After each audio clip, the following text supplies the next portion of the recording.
Bwe ziweredde essaawa 3 ez'okumakya, ekibumbe ky'empologoma kibadde kimaze okuwanikibwa ku kizimbe ky'Amasengere ekigenda okukwasibwa nnyinimu ku mazaalibwa ge ag'emyaka 6.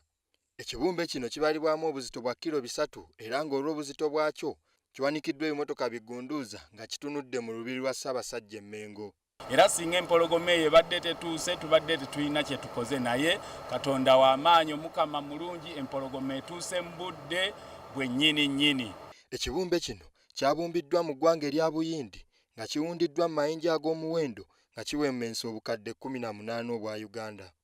Mu kiseera kino Masengere ayoyotebwa kiro na misana olwakadde ng'ennaku ezibulayo ekizimbe kino kikwasibwe nnyinimu zibalibwa ku ngalo. Ekibumbe ky'empologoma kino kyakusabukululwa ku mazaalibwa g'Omutanda nga 13 omwezi guno. WBS TV, Yohana Lule.